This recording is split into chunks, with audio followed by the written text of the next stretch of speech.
नमस्कार दोस्तों, नमस्कार। मैं आनंद उपाध्याय भारत के सबसे बड़े ऑनलाइन प्लेटफॉर्म अनअकैडमी पर आप सभी का हार्दिक स्वागत करता हूं, वंदन करता हूं, अभिनंदन करता हूं और आशा करता हूं आप सभी स्वस्थ होंगे, मस्त होंगे और अपनी स्टडी में व्यस्त होंगे। क्लास शुरू करने से पहले मैं अपने विषय में थोड़ी सी जानकारी दे दूं दोस्तों। मैं आनंद उपाध्याय, मैंने बीएससी सीबीजेड से किया हुआ है दोस्तों। मेरा पोस्ट ग्रेजुएशन बॉटनी से है।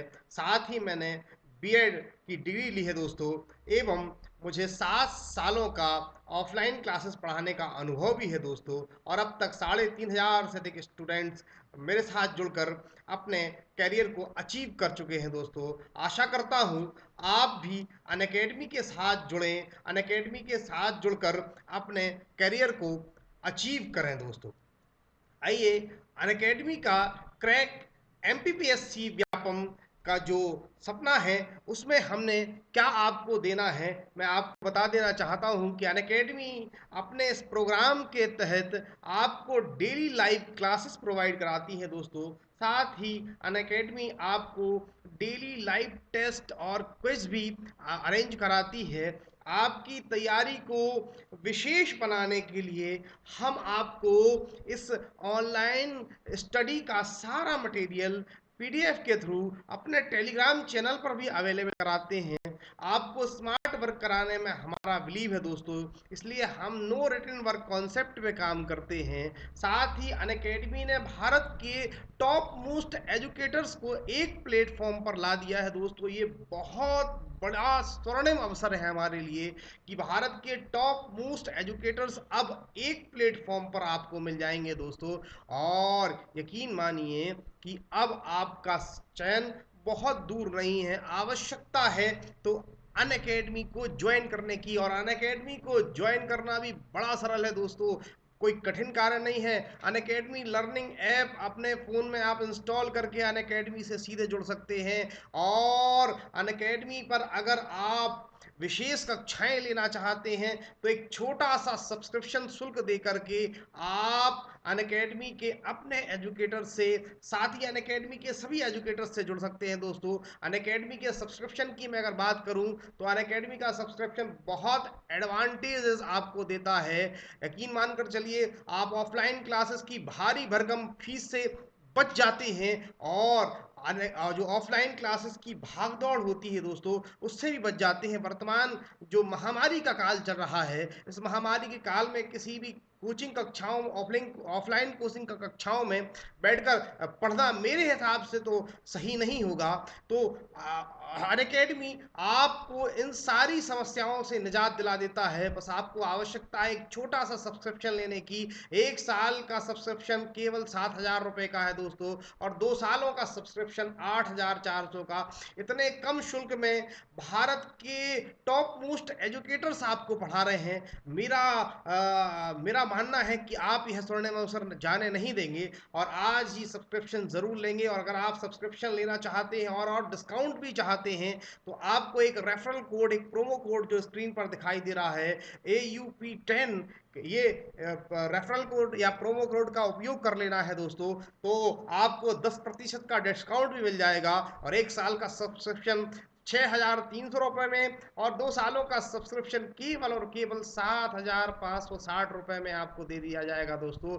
अगर इन्हें डिवाइडेड बाय 24 करें तो 315 रुपये प्रति माह के छोटे से अमाउंट में आप भारत के सबसे बड़े ऑनलाइन प्लेटफॉर्म पर आ सकते हैं और अपनी तैयारी जारी रख सकते हैं और अपना चयन सुनिश्चित कर सकते हैं। तो आज ही सब्सक्रिप्शन जरूर लें दोस्तों और अपनी तैयारी को जारी रखें। आइए विषय पर आते हैं, और विषय की शुरुआत करने से पहले मैं आपको बता देना चाहता हूं कि पिछली कक्षा में मैंने आपको पारिस्थितिकी एवं पारिस्थितिक तंत्र के विषय में समझाया था और हमने पारिस्थितिकी पढ़ी थी, पारिस्थितिक तंत्र पढ़े थे, और इन्हें पढ़ते पढ़ते हमने जहां खत्म किया था वो था जलीय पारिस्थितिक तंत्र। जलीय पारिस्थितिक तंत्र के विषय में भी बताया था मैंने दोस्तों कि जलीय पारिस्थितिक तंत्र 3 प्रकार का होता है। एक होता है दोस्तों स्वच्छ जलीय पारिस्थितिक तंत्र, स्वच्छ जलीय पारिस्थितिक तंत्र। दूसरा होता है संक्रमणकालीन पारिस्थितिक तंत्र, और दोस्तों तीसरा होता है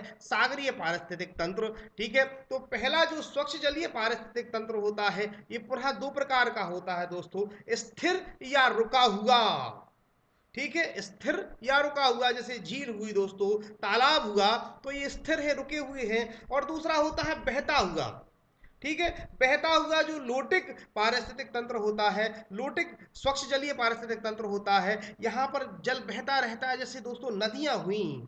ठीक है, और जलधाराएं हुई, तो ये क्या होती हैं, बहती रहती हैं। तो ये भी एक स्वच्छ जलीय पारिस्थितिक तंत्र है। फिर से समझ लें, हमने जलीय पारिस्थितिक तंत्र की चर्चा की थी दोस्तों। जलीय पारिस्थितिक तंत्र 3 प्रकार का था, स्वच्छ जलीय, और स्वच्छ जलीय पुनः कितने प्रकार का हो गया दोस्तों, 2 प्रकार का। एक तो हो गया लैंटिक, है ना, लैंटिक में क्या होता है, जल एक जगह भरा रहता है दोस्तों। ठीक है, और दूसरा होता है लोटिक, जहां जल बहता रहता है। संक्रमणकालीन की बात करते हैं दोस्तों। संक्रमणकालीन जो जलीय पारितंत्र होता है वो पुनः 3 प्रकार का होता है। नंबर 1 एस्चुरीज, ज्वारनदमुख। ठीक है, जैसे गंगा, सॉरी, नर्मदा। ठीक है, तो नर्मदा जहां अरब सागर में मिलती है वो एस्चुरी का निर्माण करती है। माही जब अरब सागर में गिरती है तो एस्चुरी का निर्माण करती है, वही ज्वारनदमुख या एस्चुरीज। और दूसरा दोस्तों आर्द्र भूमि भी संक्रमणकालीन पारितंत्र होता है। और तीसरा दोस्तों मैंग्रोव पारितंत्र। मैंग्रोव पारितंत्र एक संक्रमणकालीन पारितंत्र होता है।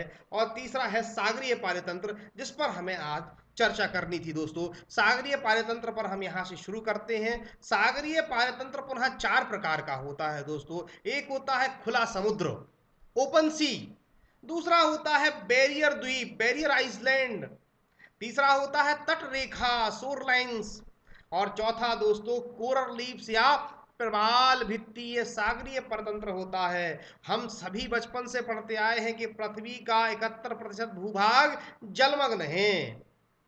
पृथ्वी का 71% भूभाग जलमग्न है, और इस जल की औसत गहराई 4000 मीटर है दोस्तों। आप समझ सकते हैं कि पृथ्वी का 71% भूभाग जल से ढका हुआ है, और उसमें भी इसकी औसत गहराई की बात मैं करूं तो 4000 मीटर औसत गहराई है। ठीक है, यकीन मानकर चलिए, ये इतनी बड़ी जल राशियां हैं कि हम कल्पना नहीं कर सकते।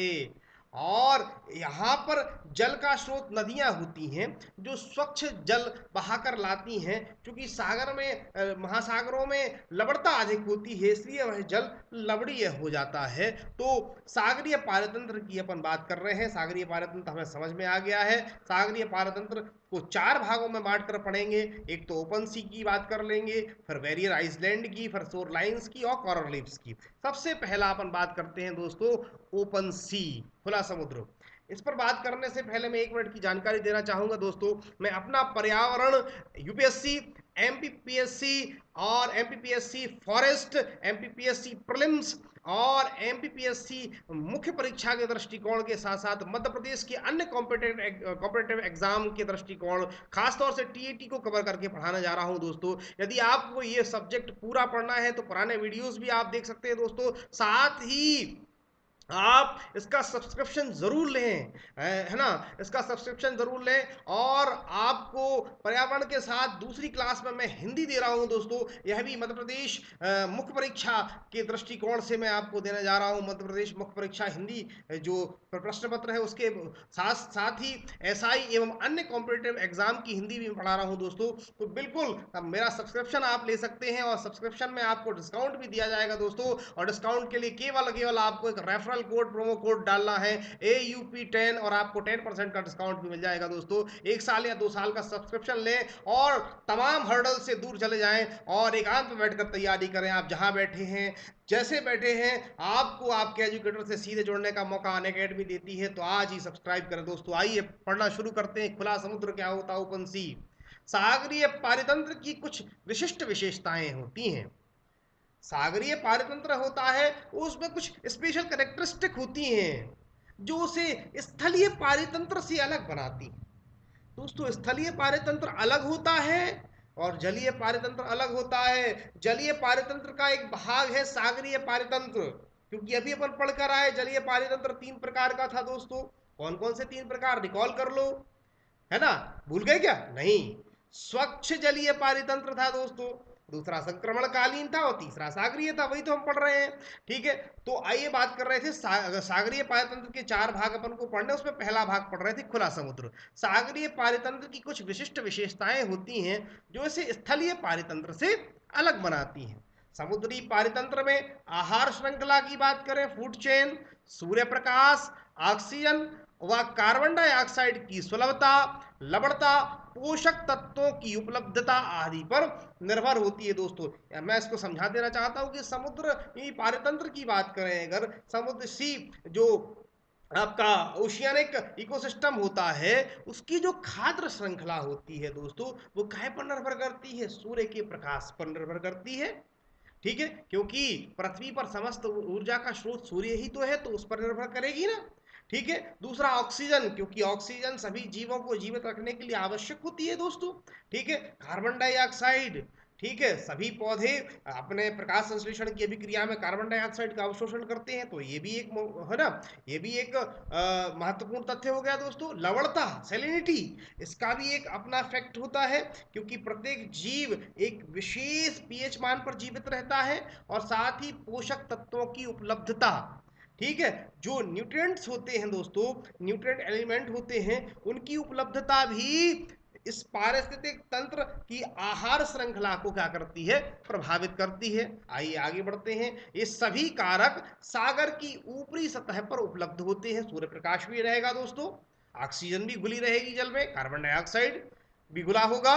ठीक है, सैलिनिटी तो होती ही है, पोषक तत्व भी यहाँ पर पाए जाएंगे। तो ये सभी के सभी कारक कहाँ होते हैं? अपर लेयर पे होते हैं। ठीक है, लेकिन ध्यान रखना दोस्तों, यहाँ जो प्रकाश है, सूर्य से आने वाला प्रकाश है, ये समुद्र में जैसे ही हम 200 मीटर गहराई पर पहुंच जाते हैं, तब वहां ये प्रकाश समाप्त हो जाता है दोस्तों।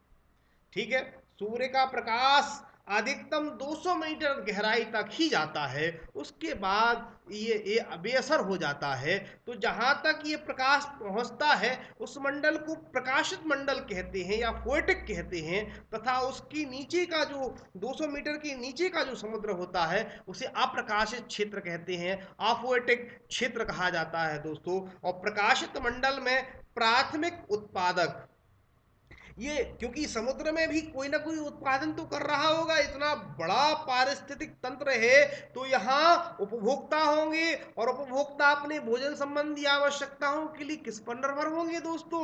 उत्पादकों पर। तो उत्पादक तो यहाँ होने ही चाहिए। कौन है उत्पादक? 200 मीटर तक का जो मंडल था वो प्रकाशित मंडल था, उसके नीचे का मंडल था वो अप्रकाशित क्षेत्र था।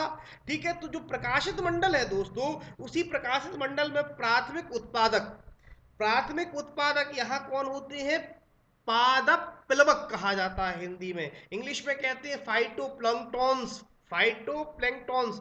तो ये पादप प्लवक और कुछ हरे पौधे जो क्या करते हैं? प्रकाशित क्षेत्र में सूर्य के प्रकाश, कार्बन डाइऑक्साइड और अन्य गैसें आदि, जल आदि का उपयोग करके अपना भोजन स्वयं बना लेते हैं दोस्तों। यहाँ पर उत्पादक कौन है? एक तो प्राथमिक उत्पादक के रूप में फाइटोप्लैंक्टॉन्स और हरे हरे पौधे। और ये प्रक्रिया कौन सी करेंगे? वही प्रकाश संश्लेषण की अभिक्रिया, और प्रकाश संश्लेषण की अभिक्रिया करके कार्बनिक पदार्थों का संश्लेषण कर लेंगे, C6H12O6, मतलब ग्लूकोज बना लेंगे। कार्बनिक पदार्थों का संश्लेषण करके अपना भोजन स्वयं बनाएंगे और एक खाद्य श्रृंखला को गतिशील कर लेंगे दोस्तों। आइए आगे बढ़ते हैं, प्लैंकटन समुदाय को समझते हैं। प्लैंकटन ऑर्गेनिज्म क्या होता है? सागर तल से 200 मीटर गहरे भाग जो होता है उस क्षेत्र में ये पाए जाते हैं। ऊपरी सतह से 200 मीटर की गहराई तक जो भाग है उसमें जो सूक्ष्म जीव जंतु पाए जाते हैं, है ना, सूक्ष्म जीव जंतु पाए जाते हैं, उन्हें उन्हें प्लैंकटन कहा जाता है। क्या कहा जाता है? प्लैंकटन कहा जाता है। प्लैंकटन समुदाय, आपको ध्यान रखना कहां से कहां तक पाए जाते हैं, तो ऊपरी भाग में ही पाए जाते हैं, क्योंकि समुद्र तो औसतन 4000 मीटर गहरा है ना। तो ये केवल ऊपरी क्षेत्र में पाए जाएंगे 200 मीटर की गहराई, बिल्कुल ऊपरी सतह से 200 मीटर की गहराई तक जो पाए जा रहे हैं वो प्लैंकटॉन्स होते हैं। दोस्तों ध्यान रखना, ये प्लैंकटॉन दो प्रकार के होते हैं। सूक्ष्म पादपों की बात करूं, ठीक है, तो पादप जैसे कि शैवाल हो गया दोस्तों, और अन्य सूक्ष्म जीव हो गए जो प्लैंकटन समुदाय के हैं। तो जो पादप होंगे वो फाइटो मतलब पादप, वो फाइटो प्लैंकटन कहलाएंगे। इन प्लैंकटॉन्स में जो पादप प्लैंकटन होंगे वो कहलाएंगे फाइटो प्लैंकटन, पादप प्लवक।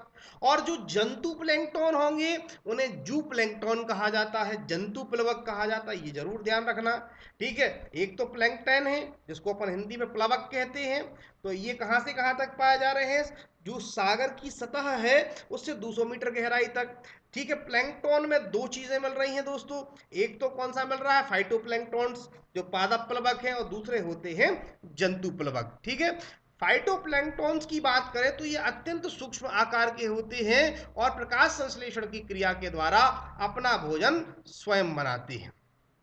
ध्यान रखना है, यहां भी एक आहार श्रृंखला चल रही है। ठीक है, ये जो फाइटोप्लैंक्टन्स हैं ये बहुत सूक्ष्म आकार के हैं और अपना भोजन स्वयं बना रहे हैं। इन्हीं फाइटोप्लैंक्टन्स को, इन्हीं पादप प्लवकों को, है ना, जो जंतु प्लवक होता है वो अपना भोजन के रूप में ग्रहण करता है। ध्यान देना दोस्तों, ये जो फाइटोप्लैंक्टन्स हैं ये अत्यंत सूक्ष्म आकार के हैं, अतः अपने भोजन के रूप में जंतु प्लवक इनको ग्रहण कर लेते हैं और खाद्य श्रृंखला बना लेते हैं। दोस्तों आइए इसको पढ़ लेते हैं इस तथ्य को। फाइटोप्लैंक्टन्स सूक्ष्म आकार के होते हैं तथा प्रकाश संश्लेषण की क्रिया से अपना भोजन तैयार करते। इतनी बात समझ में आ गई, क्योंकि इसमें इनमें क्या पाया जाता है, क्लोरोफिल आदि पाया जाता है, तो अपना भोजन तो स्वयं बना लेंगे।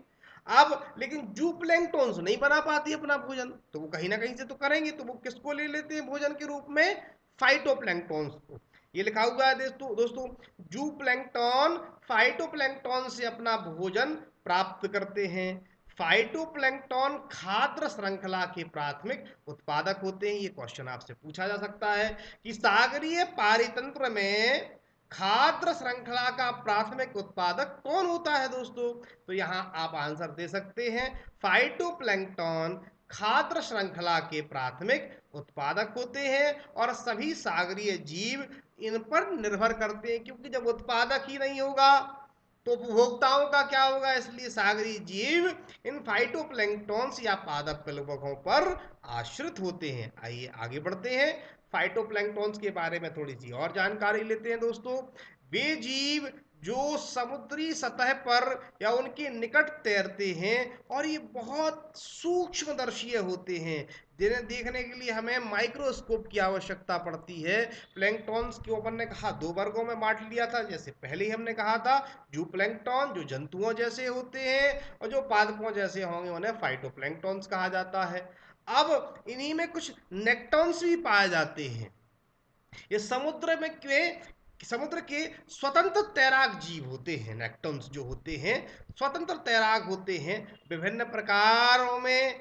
ध्यान रखना है, जैसे वेल मछली, ठीक है, वेल मछली एक नेक्टन है, सी लाइन, ठीक है, और मछलियों की अनेक अनगिनत प्रकार जो हैं और कई अन्य स्तनधारी जीव हैं, ये सभी नेक्टन हैं। ध्यान रखना है, फिर से सुन लें, एक सागरीय पारितंत्र में ऊर्जा का स्रोत सबसे पहले सूर्य है। सूर्य से भोजन बनाया फाइटोप्लैंक्टन ने, फाइटोप्लैंक्टन को किसने खाया, जूप्लैंक्टन्स ने।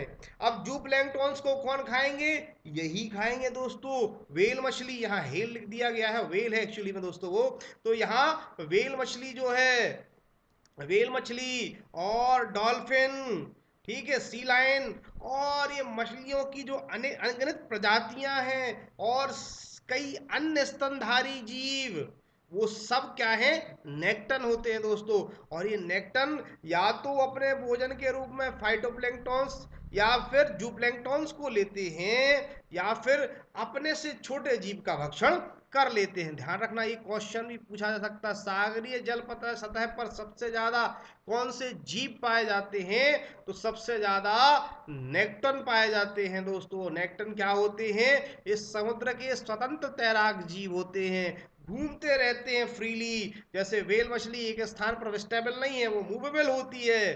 ठीक है, सी लायन हो, डॉल्फिन हो, तो ये सभी के सभी मूवेबल होते हैं दोस्तों। आइए आगे बढ़ते हैं, नेक्टन समुदाय के बारे में थोड़ी सी चर्चा और करते हैं। इसके अंतर्गत बड़े आकार वाले शक्तिशाली जंतु भी आते हैं। जैसे व्हेल मछली तो बड़े आकार की होती है दोस्तों, समुद्र में सबसे बड़े बड़े आकार की मछली होती है।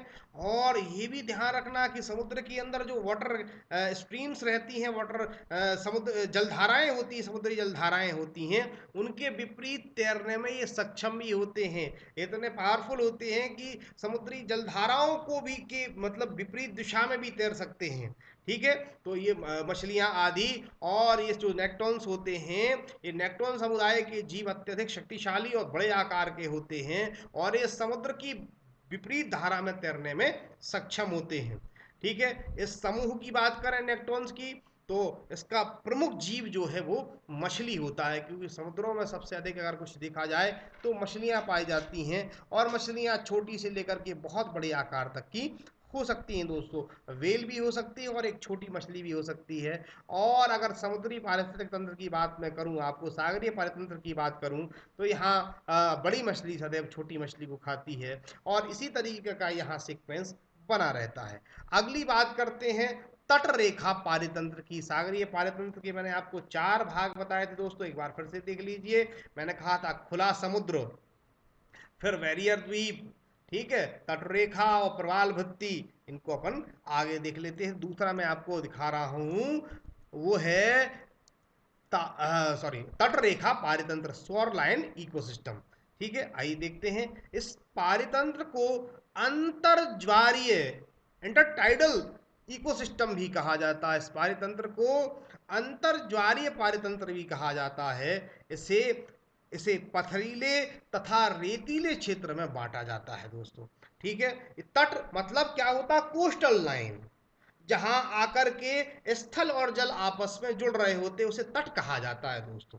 यहां से स्थलीय भाग चला रहा है, ये जलीय राशि है, ये समुद्र है, ये स्थल है, यहाँ मिल रहा है, और जहां ये मिलन हो रहा है वही तो तट है दोस्तों, वह कोस्टल है, वह शोर लाइन है। ठीक है, तो यहां भी पारिस्थितिक तंत्र होता है। तो इसलिए इस पारितंत्र को अंतर्ज्वारीय पारितंत्र कहा जाता है। क्यों? क्योंकि यहाँ ये ज्वारों के अंदर होता है, यहाँ ज्वार आती रहती है ना, तो इसलिए इसको अंतर्ज्वारीय पारितंत्र कहा जाता है। ठीक है, अब देखना, तट हमेशा या तो रेत का होगा या पत्थर का होगा, तो इसलिए इसे पथरीले या रेतीले भाग में भी बांट दिया जाता है। ध्यान रखना पर दोस्तों, जहां जल और थल आकर मिलते हैं, ये जहां तटरेखा होती है, यहां जैव विविधता पर्याप्त होती है। क्यों होती है दोस्तों जैव विविधता पर्याप्त? क्योंकि मैं पहले आपको ये चीज बता चुका हूं, एज प्रभाव में, कोर प्रभाव में मैंने आपको बताया था कि, और मैंने आपको संक्रमिका भी पढ़ाया था, इकोटोन भी पढ़ाया था पिछली कक्षा, पहली कक्षा में, कि जहां दो पारिस्थितिक तंत्र आपस में मिल रहे हैं, यहां मिल रहे हैं ना, स्थलीय और जलीय, जहां दो पारिस्थितिक तंत्र आपस में मिलते हैं दोस्तों, यहां मिल गई, ये वाला क्षेत्र है, यहाँ सर्वाधिक जैव विविधता होती है। कोर प्रभाव भी यही कहता है कि यदि एक स्थलीय पारिस्थितिक तंत्र में 3 प्रजातियां हैं, जलीय पारिस्थितिक तंत्र में भी 3 प्रजातियां हैं, तो यकीन मानिए दोस्तों, जहां ये इकोटोन होगा, जहां ये संक्रमिका होगी, जहां ये संक्रमण होगा, वहां 9 प्रजातियां होंगी दोस्तों। यहाँ सर्वाधिक जैव विविधता पाई जाती है। ठीक है, यह अत्यधिक जैव विविधता वाला क्षेत्र होता है, एवं निम्न ज्वार एवं उच्च ज्वार के बीच में पाया जाता है। ये लो टाइड और हाई टाइड के बीच में पाया जाता है। यह क्षेत्र जलधारा, लवणता, तापमान और आर्द्रता पर निर्भर करता है दोस्तों। ये क्षेत्र में भी, यहाँ की बात करें तो इस क्षेत्र को प्रभावित करने वाले कारक होते हैं वाटर स्ट्रीम, जलधारा, सैलिनिटी, लवणता, टेम्परेचर और ह्यूमिडिटी। ये सभी कारक जो होते हैं इस क्षेत्र को प्रभावित कर रहे होते हैं दोस्तों। आइए आगे बढ़ते हैं। बैरियर द्वीप पारितंत्र, बैरियर आइसलैंड इकोसिस्टम। बैरियर द्वीप पारितंत्र जैव विविधता के प्रमुख स्रोत होते हैं। ये भी जैव विविधता के प्रमुख स्रोत होते हैं और सागर में मृदा के अवसादों से इनका निर्माण होता है। इसको थोड़ा समझ लेते हैं। जब नदियां आकर के समुद्रों से मिलती हैं तो अपने साथ बहुत सी सिल्ट या गाद और मृदा भी लेकर के आती हैं दोस्तों। ठीक है, तो ये जो मृदा है, ये सेडिमेंट्स हैं, ये धीरे धीरे जमा होते जाते हैं अवसाद, और उन्हीं अवसादों से बैरियर द्वीप पारेतंत्र का निर्माण होता है। यहाँ से जो नदियां आ रही हैं अपने साथ मिट्टी, गाद और ये सब चीजें बहा कर ला रही थी, ये सेडिमेंटेशन हो रहा है, इनका जमाव होता जा रहा है, और धीरे धीरे इन अवसादों के जमाव से क्या बन जाते हैं दोस्तों, बैरियर द्वीप पारेतंत्र बन जाते हैं। ठीक है, बैरियर द्वीप तटीय क्षेत्र को सुनामी और तूफानों से बचाते हैं। ठीक है, क्योंकि इनका जमाव बड़े धीरे धीरे होता है तो ये बहुत हार्ड हो जाते हैं, मजबूत हो जाते हैं दोस्तों। और जब कभी समुद्री तूफान या बहुत तेज लहरें आकर से टकराती हैं, तब भी ये इनका कुछ नहीं होता दोस्तों, या ये यूं कहें कि इनका विघटन नहीं होता है। तो इसलिए हम कह सकते हैं कि जो बैरियर द्वीप तटीय क्षेत्र हैं, ये तटीय क्षेत्र को तूफान और सुनामी आदि से बचा लेते हैं। यह स्थल व जलीय पारेतंत्र के बीच का एक तंत्र है। यूं कहें कि यह संक्रमण क्षेत्र है, यह इकोटोन है, यह संक्रमिका है। यहाँ भी दो चीजें हैं, स्थलीय क्षेत्र और जलीय क्षेत्र, इन दोनों के मध्य में है। तो यहाँ भी प्रजातियां क्या होंगी, सर्वाधिक पाई जाएंगी। ध्यान रखना दोस्तों, क्योंकि जहां पर दो परितंत्र आपस में मिलते हैं वहां जैव विविधता का स्तर सर्वाधिक होता है। आइए आगे चलते हैं, प्रवाल भित्ति पारितंत्र की बात करते हैं दोस्तों, कोरल रीफ इकोसिस्टम की बात करते हैं। प्रवाल भित्ति इकोसिस्टम, प्रवाल, ध्यान रखना, प्रवाल एक चूना प्रधान जीव है, या यूं कहें कि अपने शब्दों में कहें कैल्शियम कार्बोनेट। ठीक है, चूना पत्थर ही तो है ये। ठीक है, क्योंकि इसका जो बाहरी आवरण होता है वो कैल्शियम कार्बोनेट का बना होता है। उस बाहरी आवरण को खोल कहा जाता है, शीथ कहा जाता है दोस्तों। तो जो प्रवाल होते हैं वह चूना प्रधान जीव हैं, जो मुख्य कठोर रचना वाले, मुख्यतः बहुत हार्ड, आपने शंख देखा होगा दोस्तों, वो क्या है, प्रवालों का ऊपरी हिस्सा ही तो है। ठीक है, गाइनोडर्मेट्स का ऊपरी हिस्सा ही तो है। तो कठोर रचना वाले खोल होते हैं, लेकिन इस कठोर खोल के अंदर जो जीव होते हैं वो बड़े सॉफ्ट होते हैं, बड़े मुलायम होते हैं। ठीक है, प्रवाल एक चूना पत्थर होता है, चूना प्रधान जीव होता है दोस्तों, जो कठोर रचना वाले खोलों के बने होते हैं और इसके अंदर मुलायम जीव रहा करते हैं। प्रवाल मुख्य रूप से अगर बात करें तो उष्ण कटिबंधीय सागरों में, ट्रॉपिकल ओशियंस में पाए जाते हैं, क्योंकि इनके जीवित रहने के लिए अधिक तापमान की आवश्यकता होती है दोस्तों। मतलब अगर मैं निवेदन करूं कि 20 degree Celsius to 21 degree Celsius temperature इन्हें जीवित रहने के लिए आवश्यक होता है, इसलिए उष्ण कटिबंधीय सागरों में पाए जाते हैं। अच्छा, एक चीज और होती है, जब एक प्रबाल मरता है तो दूसरा उसी शरीर के ऊपर एक एक चेन बनाकर एक कड़ी के रूप में जुड़ जाता है, उगाता है। एक प्रबाल खत्म हुआ तो उसी से उसी उसी पर, जहां वो खत्म हुआ है उसी पर दूसरा प्रबाल जुड़ जाएगा, शाखा के रूप में विकसित हो जाएगा। इस प्रकार प्रबाल जीव जब मरते हैं उसके बाद भी एक विशिष्ट प्रकार की रचना बनाते हैं, दीवार के जैसी एक रचना बनाते हैं। ठीक है, इसलिए भित्ति मतलब होता है बॉल। ठीक है, है ना, कोरल रीफ कह दो, वॉल कह दो, वो भित्ति कहलाती है दोस्तों। तो आपको ध्यान रखना है, इस प्रकार प्रबाल जीव मरने के उपरांत एक विशिष्ट प्रकार की रचना करते हैं जो जीवों की दीवार की भांति होते हैं। इस दीवार की भांति रचना को ही प्रबाल भित्ति कहा जाता है दोस्तों। क्या कहा जाता है, प्रबाल भित्ति कहा जाता है। इस प्रकार जो प्रबाल जीव मरा और एक प्रबाल खत्म हुआ तो दूसरा प्रबाल उसी से शाखा के रूप में जुड़ जाएगा दोस्तों। ठीक है, और ये ऐसे जुड़ते जाएंगे तो बहुत सारे जुड़ेंगे तो क्या बनाएंगे, एक बॉल लाइक स्ट्रक्चर बनाएंगे, दीवार जैसी संरचना बनाएंगे। इसी दीवार की भांति रचना को क्या कहा जाएगा, प्रबाल भित्ति कहा जाएगा। आइए आगे बढ़ते हैं प्रबाल भित्ति पारेतंत्र में, कोरल रीफ इकोसिस्टम में। प्रबाल भित्तियों को विश्व के सागरीय जैव विविधता का हॉटस्पॉट माना जाता है दोस्तों। जहां प्रबाल भित्तियां होती हैं वो जैव विविधता का तप्त स्थल, गर्म क्षेत्र या हॉटस्पॉट होता है। ये तो समझ, इसको समझ लेते हैं थोड़ा सा, क्योंकि ये बहुत आर्थिक महत्व के जीव होते हैं प्रबाल। ठीक है, तो इसलिए इनको जैव विविधता का हॉटस्पॉट भी कह दिया जाता है, हॉटस्पॉट ऑफ बायोडायवर्सिटी। और ये क्वेश्चन पूछा गया है, प्रवाल भित्ति पारितंत्र को ही समुद्र का वर्षावन कहा जाता है। क्वेश्चन ऐसे पूछा गया था कि समुद्र का वर्षावन किसे कहा जाता है, तो ध्यान रखना है कोरल रीफ इकोसिस्टम को, है ना। कोरल रीफ इकोसिस्टम या प्रवाल भित्ति पारितंत्र को समुद्र का वर्षावन कहा जाता है, ये महत्वपूर्ण तथ्य है। और ऐसे भी क्वेश्चन पूछा जा सकता है कि जैव विविधता का उष्ण स्थल, सागर में जैव विविधता का उष्ण स्थल या हॉटस्पॉट सागरों में, है ना, जैव विविधता का हॉटस्पॉट किसे कहा जाता है, तो प्रवाल भित्तियों को कहा जाता है। आइए अगला देखते हैं, प्रवाल विरंजन, कोरल ब्लीचिंग। ध्यान रखना दोस्तों, कोरल में एक विशेष प्रकार के कलर होते हैं, मूंगा आदि। अगर आप देखें, एक कोरल मतलब मूंगा अक्सर लोग पहना करते हैं, तो बड़ा डिफरेंट टाइप के कलर्स होते हैं। खास तौर से ये बहुत गहरा लाल होता है मूंगा। तो ये जो कलर है ना, अगर ये कलर उतर जाए ना, तो क्या हो गया, रंग उतर जाना, उसको ही तो विरंजन कहते हैं, ब्लीचिंग कहते हैं दोस्तों। ध्यान रखना, तो प्रवाल प्रवाल प्रवाल जो होता है, प्रवाल एक कवक से जुड़ा, सॉरी शैवाल से जुड़ा होता है, जूजेंथिली, इसका नाम है जूजेंथली शैवाल। तो जूजेंथली शैवाल उसको कलरिंग करता है पूरे के पूरे प्रवाल की या कोरल की या उस मूंगे की, ठीक है। तो कभी कभी कैसा ये हो जाता है कि कोई भी नकारात्मक प्रभाव पड़ा पर्यावरणीय, तब क्या होते हैं, ये जो जूजेंथिफली शैवाल होते हैं वो उससे ऊपर से हट जाते हैं। किससे हट जाते हैं, मूंगा से। ऐसी स्थिति में वो सफेद रंग का हो जाता है, तो इसे ही प्रवाल विरंजन कहा जाता है। आइए समझते हैं क्या डेफिनेशन है।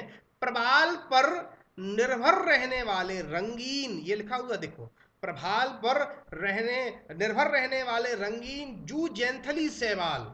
कौन से शैवाल है, जू जैंथली शैवाल, जब पर्यावरणीय घटकों के नकारात्मक प्रभाव के कारण, कोई भी पर्यावरण का कोई नेगेटिव इफेक्ट पड़ा, उसके कारण क्या हो जाते हैं, ये प्रवाल के ऊपर से हट जाते हैं दोस्तों।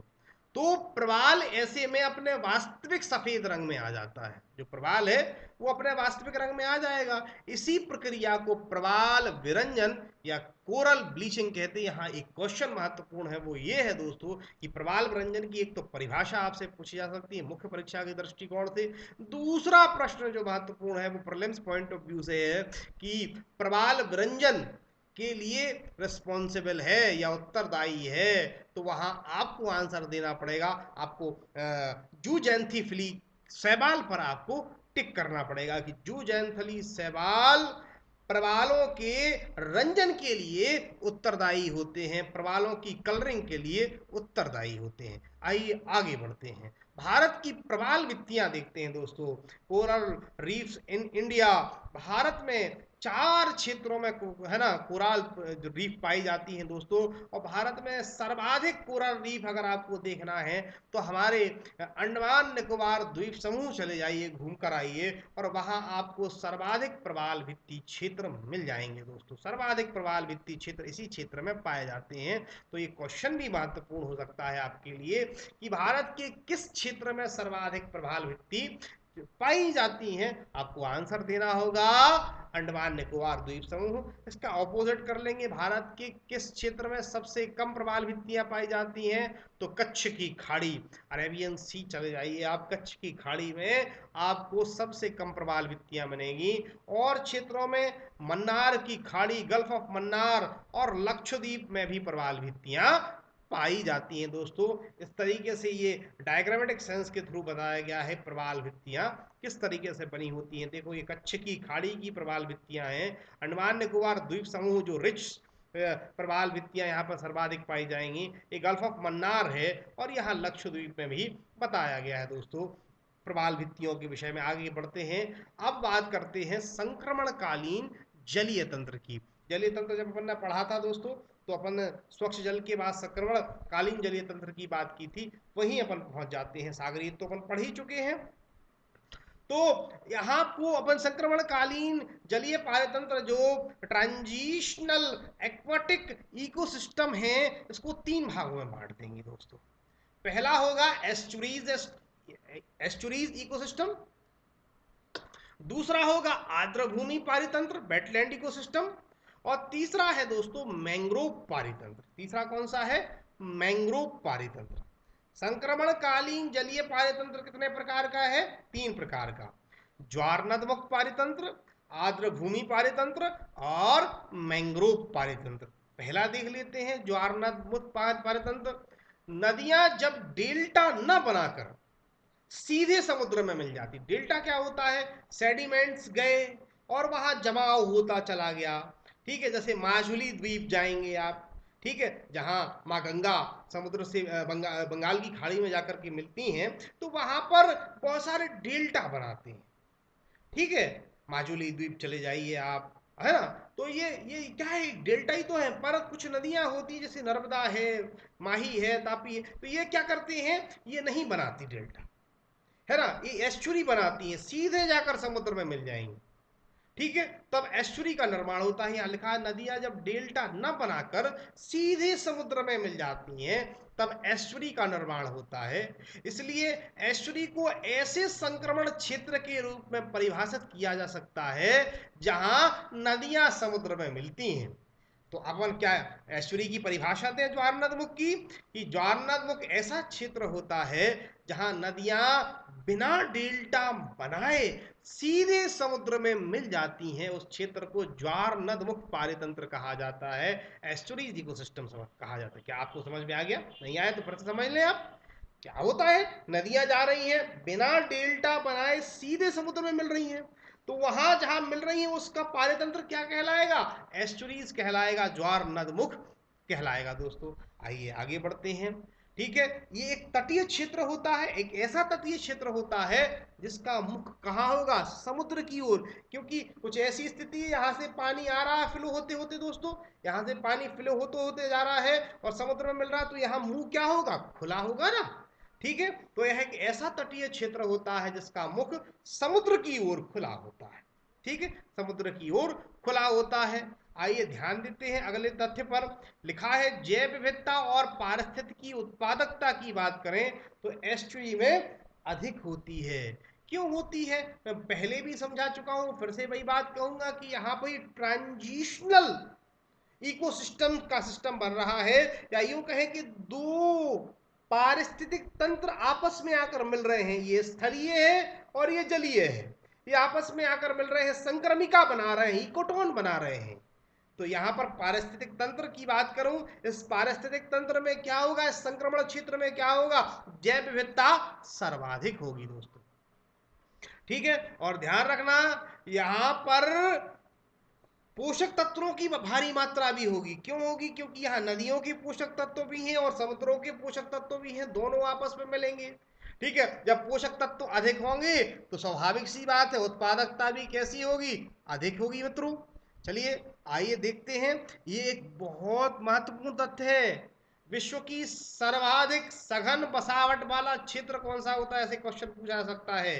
फिर से सुने कि विश्व के सर्वाधिक सघन बसावट वाले क्षेत्र कौन से होते? डेंस बसावट वाले क्षेत्र कौन से होते दोस्तों? तो वो होती है ज्वार नदमुख एस्चुरीज। मतलब जहां नदियां समुद्रों से मिलते हैं उस क्षेत्र में बड़ी गहरी आबादी या बहुत अधिक आबादी वहां पर, या बहुत अधिक बसावट वहां पर होती है, बहुत सारे लोग वहां रहते हैं, बहुत सारे जीव जंतु वहां पर पाए जाते हैं, तो ये सबसे अधिक बसावट वाले क्षेत्र होते हैं एस्चुरीज। क्योंकि यहां पर क्या हो रहा है? नदियां जाकर के समुद्र से मिल रही हैं, वो एस्चुरी बना रही हैं, बिना डेल्टा बनाए हुए यहां मिलती हैं। जो एस्चुरी होती है वहां पर सर्वाधिक सघन बसावट होती है दोस्तों, ठीक है। आइए आगे देखते हैं, अपन मेसोपोटामिया की सभ्यता की बात करते हैं, एंसेंट मेसोपोटामिया सिविलाइजेशन। तो वह भी यूफ्रेट्स नदी की एस्चुरी में ही विकसित हुई थी। वो उस द्वीप पर तटीय द्वीप पर जहां पर जाके यूफ्रेट्स नदी समुद्र से मिल रही होगी और उसने जो एस्चुरी बनाई थी वहां पर मेसोपोटामिया सभ्यता, प्राचीन सभ्यता है दोस्तों एक, वहां पर ये विकसित हुई थी। हाँ, माही, तापी, नर्मदा और मांडवी, यहां से कई बार क्वेश्चन पूछा गया है। कौन सी नदियां डेल्टा का निर्माण नहीं करती। निम्न में से कौन सी नदी एस्चुरी का निर्माण करती है, ज्वारनदमुख का निर्माण करती। दोनों तरीके से प्रश्न पूछा जा सकता है। तो चारों नदियां अपने दिमाग में बिठा लो दोस्तों। माही, तापी। माही तो महत्वपूर्ण भी है, कर्क रेखा को दो बार काटती है ना, तो याद ही हो गया आपको। ठीक है, तापी। ठीक है। और आप आगे चलिए, तो नर्मदा जी, मध्य प्रदेश की जीवन रेखा है ना, मध्य प्रदेश की जीवन धारा। ठीक है, माँ नर्मदा भी जो है वो एस्चुरी का निर्माण करती है। और एक मांडवी नदी। ठीक है, मांडवी नदी कहाँ बहती है दोस्तों? मांडवी नदी गोवा में बहती है। ठीक है, मांडवी नदी गोवा में बहती है दोस्तों। और यहाँ आप जाएंगे तो गोवा मांडवी नदी के तट पर बसा है, ऐसा प्रश्न भी पूछा जाता है। चलिए आगे बढ़ते हैं। आर्द्र भूमि पारितंत्र। अब अगला आ जाता है वेटलैंड इकोसिस्टम। ये बड़ा महत्वपूर्ण है। आर्द्र भूमि क्या होती है? आर्द्र भूमि समझ लेते हैं अपन, है ना, मराइन इकोसिस्टम में ही चल रहे हैं अपन आगे। आर्द्र भूमि एक ऐसी भूमि जहां पर अधिकतर समय पानी भरा रहे। ठीक है, पानी भरा रहे, तो वो वहां पर पानी भरा रहेगा तो वो दलदल टाइप का बन जाएगा ना, वही दोस्तों आर्द्र भूमि होती है। जहां वर्ष भर पानी भरा रहेगा तो वहां की मिट्टी दलदली टाइप की हो जाएगी, तो उसे आर्द्र भूमि कहते हैं। अब देख लेते हैं अपन रामसर कन्वेंशन हुआ था 1971 में। हाँ, 1971 में ईरान के शहर रामसर में हुआ था दोस्तों। और इसका उद्देश्य था आर्द्र भूमियों का संरक्षण करना। ठीक है, आर्द्र भूमियों का संरक्षण करना। और ध्यान रखना, ये महत्वपूर्ण क्वेश्चन देने जा रहा हूं। 2 फरवरी को आर्द्र भूमि दिवस मनाया जाता। बड़ा महत्वपूर्ण प्रश्न है, अपने दिमाग और कान खोल लीजिए दोस्तों। किस तिथि को आर्द्र भूमि दिवस मनाया जाता है? आर्द्र भूमि संरक्षण दिवस मनाया जाता है 2 फरवरी को दोस्तों। 2 फरवरी को, है ना, आर्द्र भूमि संरक्षण दिवस मनाया जाता है। रामसर कन्वेंशन ने आर्द्र भूमि को किस तरीके से परिभाषित किया है, आइए देखते हैं। दलदल मतलब जहां पर मार्शी जो सॉइल होती है, दलदल। पंक भूमि मतलब होता है, पंक मतलब होता है कीचड़ दोस्तों। तो कीचड़ वाली जो भूमि होती थी उसे फेन कहा जाता है ना, तो मार्स, फेन।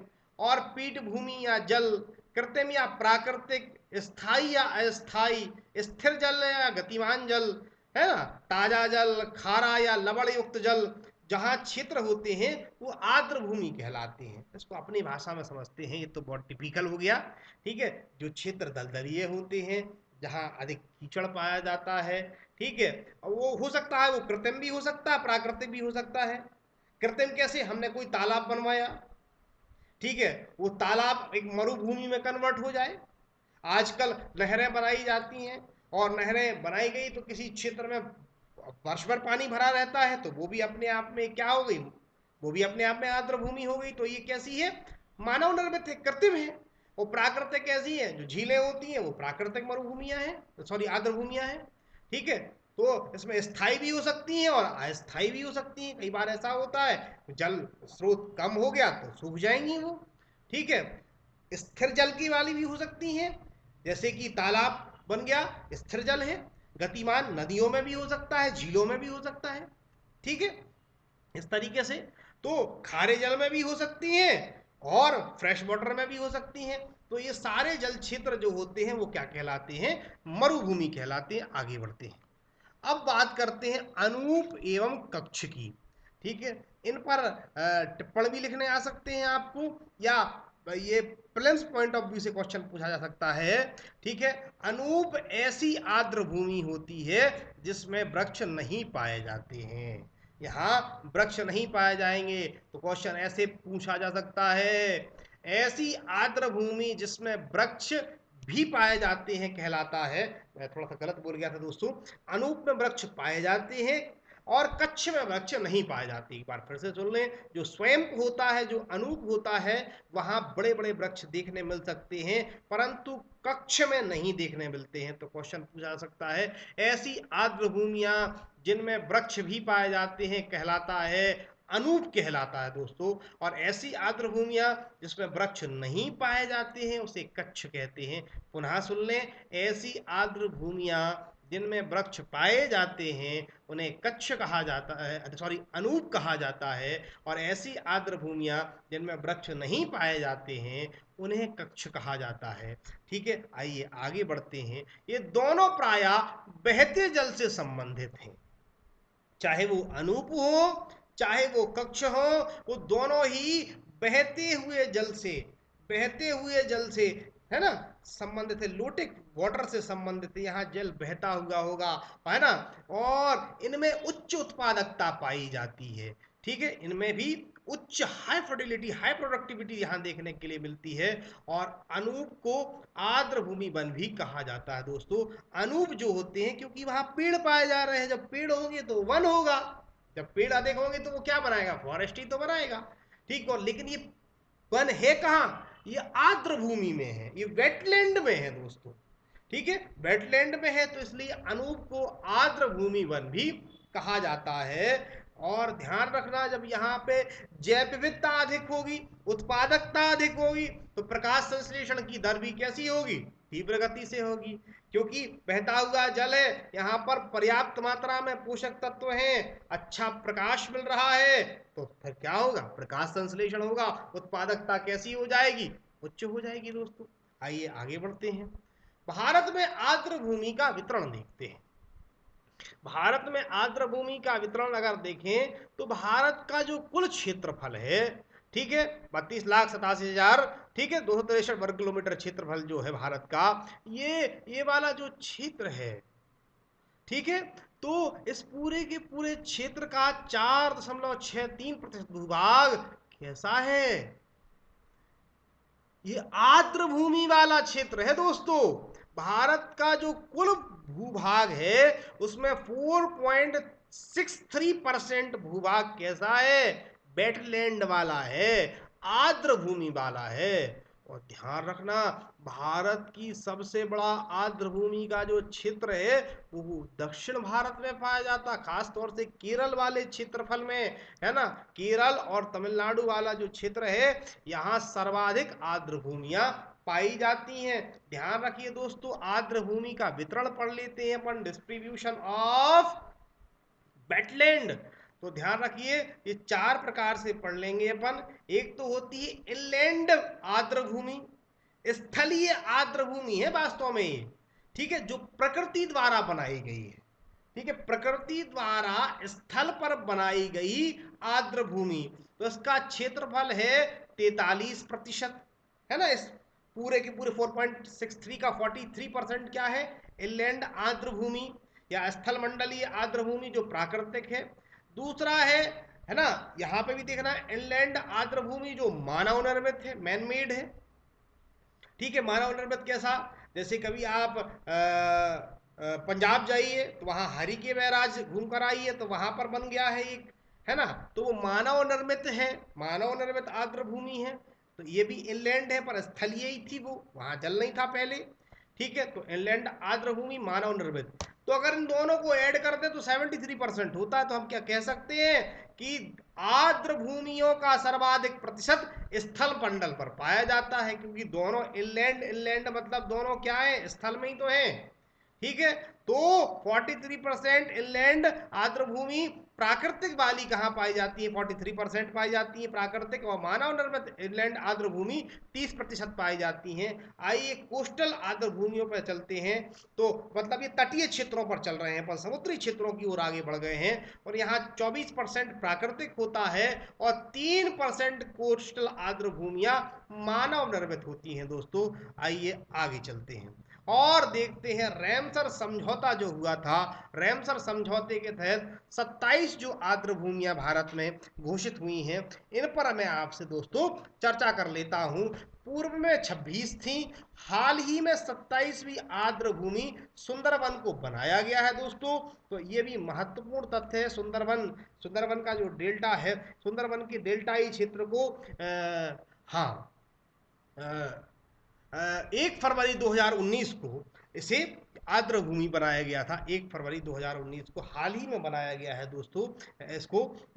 सुंदरवन पश्चिम बंगाल में आ जाता है। चलिए देख लेते हैं सारी। सबसे पहले आंध्र प्रदेश चलते हैं, और आंध्र प्रदेश में कोल्लेरू झील चलते हैं, और कोलेरो झील का जो क्षेत्रफल है वो 90,100 हेक्टेयर का है ना। 90,100 हेक्टेयर, मतलब बहुत समझ सकते हैं आप, बड़ा क्षेत्रफल है ये। और ये घोषित हुई थी 19 अगस्त 2002 में, ठीक, कोलेरो झील। और चलते हैं असम की दीपार बील, हिमाचल प्रदेश में पोंग डैम है, रेणुका है। रेणुका बड़ा महत्वपूर्ण है दोस्तों। क्यों महत्वपूर्ण है? क्योंकि यह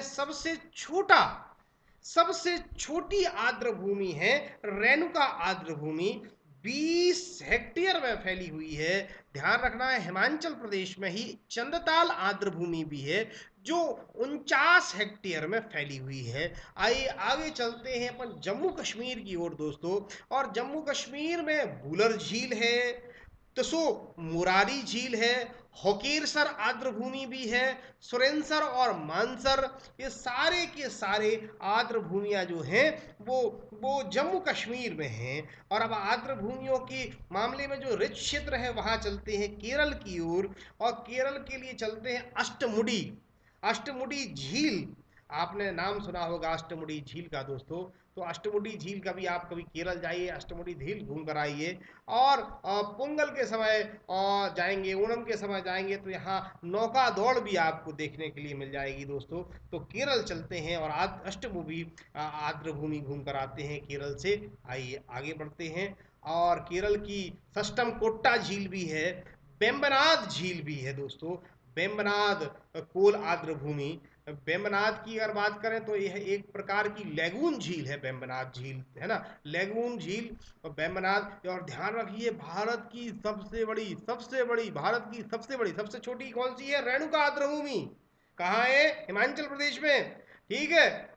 बहुत बड़ी नहीं है, 20 हेक्टेयर क्षेत्र में है, ठीक है। और ये कितने बड़ी में? 1,51,250 हेक्टेयर भूभाग में, ठीक है। बेम्बनाद कोल आर्द्र भूमि है दोस्तों। और बेम्बनाद एक प्रकार की कैसी झील है? मैंने बताया लैगून झील है दोस्तों, ठीक है। आइए, मध्य प्रदेश की एकमात्र है, बड़ी प्यारी।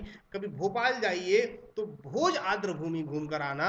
परमार राजा भोज ने जो भोजताल बनाया था, वहां एक आर्द्र भूमि है जिसे भोज आर्द्र भूमि के नाम से जाना जाता है। और ये 3,201 हेक्टेयर में फैला हुआ है। मणिपुर में चलती है तो लोकतक या लोकटक आर्द्र भूमि मिल जाती है। और ये लोकटक तो बड़ी महत्वपूर्ण भी है दोस्तों, क्योंकि इस पर एकमात्र तैरता हुआ नेशनल पार्क विश्व का है। ये विश्व का एकमात्र तैरता हुआ नेशनल पार्क कवल लामजाओ इसी पर बना हुआ है, लोकटक झील पर। और ये आर्द्र भूमि भी है। उड़ीसा कभी जाएंगे तो चिल्का घूम कर आएंगे और भितरकनिका भी चले जाएंगे, ठीक है। ये भितरकनिका राष्ट्रीय उद्यान भी है उड़ीसा में दोस्तों। और भितरकनिका राष्ट्रीय उद्यान में ऑलिव रिडले प्रजाति के कछुओं का संरक्षण, इन्हें तिलकधारी कछुए भी कहा जाता है। और इनका इस तिलकधारी कछुए का बड़ा शिकार भी किया जाता है दोस्तों, ठीक है। तो भितरकनिका कभी आप जाएं तो तिलकधारी कछुए भी देख कर आए, इन्हें ऑलिव रिडले प्रजाति के कछुए कहे जाते हैं। चिल्का झील और भितरकनिका, है ना। पंजाब चलेंगे तो पंजाब कभी भी जाएंगे तो 3 घूम कर आएंगे। हरिके झील ब्यास एवं सतलज नदी के संगम पर बनाई गई है। यहाँ सतत लिखा है, पीडीएफ में आपको सही करके दे दिया जाएगा दोस्तों। सतलज नदी, ठीक है, और ब्यास नदी के संगम पर हरिके बैराज जहाँ है वहां पर हरिके झील बना दी गई है। तो वहां पर आपको एक आर्द्र भूमि मिल जाती है, हरिके आर्द्र भूमि। कांजली झील के पास भी, कांजली झील के पास भी है दोस्तों। और एक रोपड़ झील भी पंजाब की ही है। तो ये तीनों आर्द्र भूमियां पंजाब की हैं, हरिके झील, कांजली झील और रोपड़ झील। राजस्थान में आते हैं तो राजस्थान में सांभर मिल जाती है आपको। इडली खाएंगे दक्षिण भारत में और साथ में सांभर लेने के लिए राजस्थान चले जाएंगे दोस्तों। तो सांभर झील भी आर्द्र भूमि राजस्थान की है। राजस्थान की एक और हो जाती है केवला देव राष्ट्रीय उद्यान जो है दोस्तों। केवला देव राष्ट्रीय उद्यान मॉन्ट्रेक्स रिकॉर्ड में भी शामिल कर लिया गया है दोस्तों, ठीक है। तो मॉन्ट्रेक्स रिकॉर्ड में आगे आपको समझाऊंगा दोस्तों क्या होता है मॉन्ट्रेक्स रिकॉर्ड। राजस्थान में अपन 2 देख लिए हैं। एक तो देख ली है कौन सी दोस्तों? एक देखी सांभर और दूसरी देख ली है केवला देव।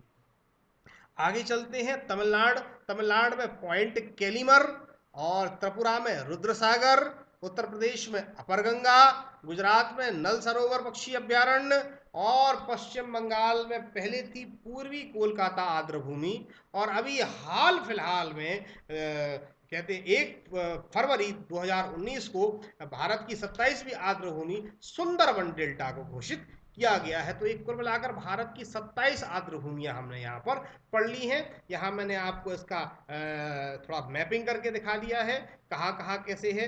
ये जम्मू कश्मीर में आपको दिखाई दे रही हैं, ठीक है, सुरेनसर, मानेसर, है ना, तो सुमोरोरी, बुलर और होकेरा वेटलैंड, है ना।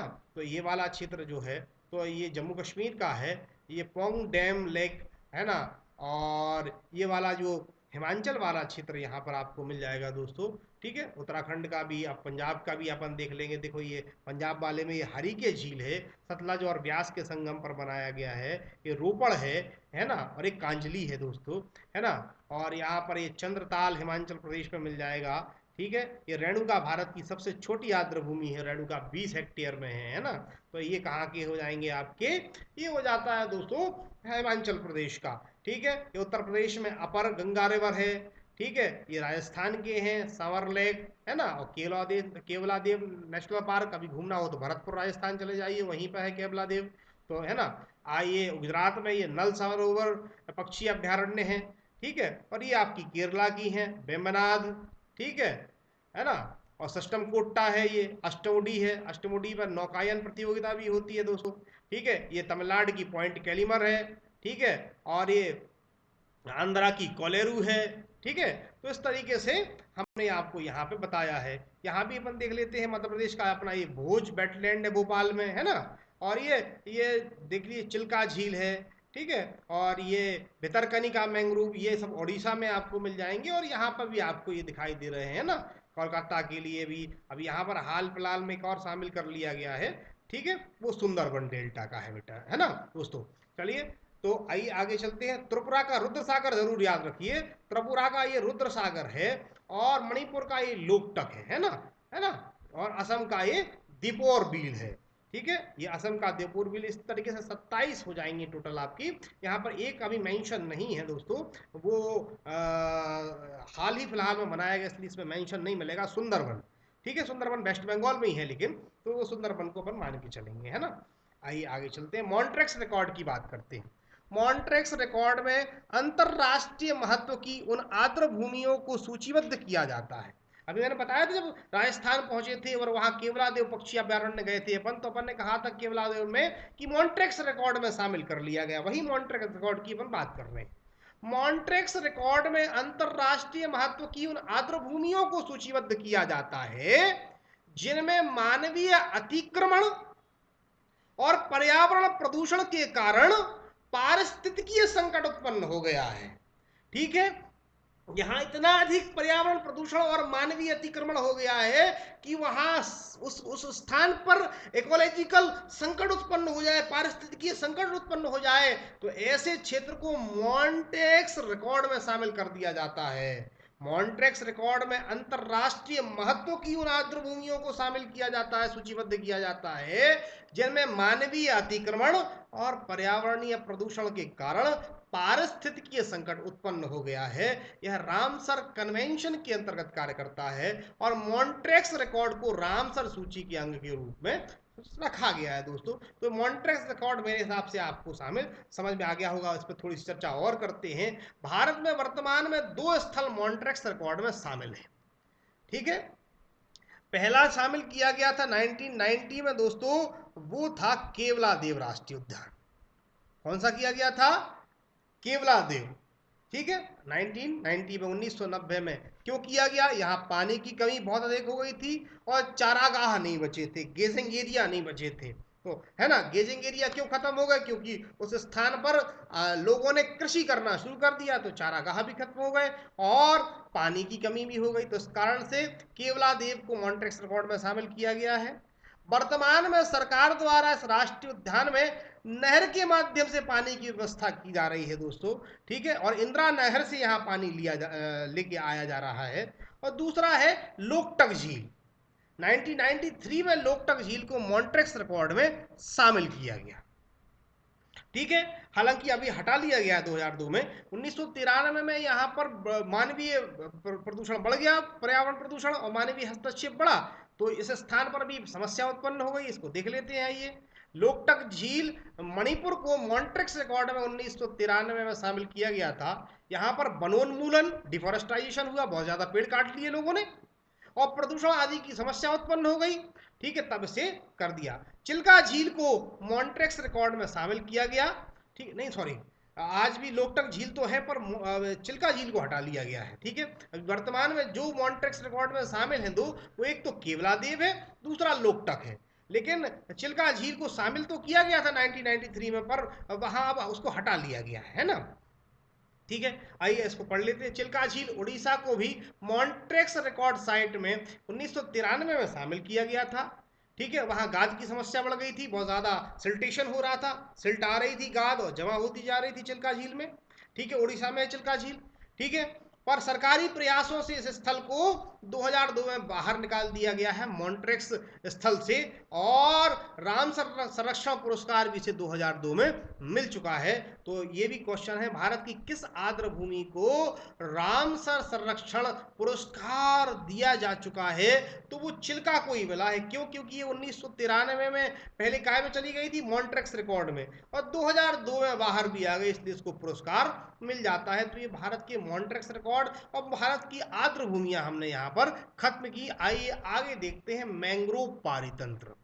ये बड़ा महत्वपूर्ण विषय है मैंग्रोव पारितंत्र। ठीक है, मैंग्रोव सामान्यतः वे वृक्ष होते हैं जो उष्णकटिबंधीय और उपोष्ण कटिबंधीय क्षेत्रों के तटों, ज्वार नदमुखों और ज्वारीय क्रीक, बैकवाटर, लेगून एवं पंक जमावों में विकसित होते हैं। अपनी भाषा में समझते हैं दोस्तों।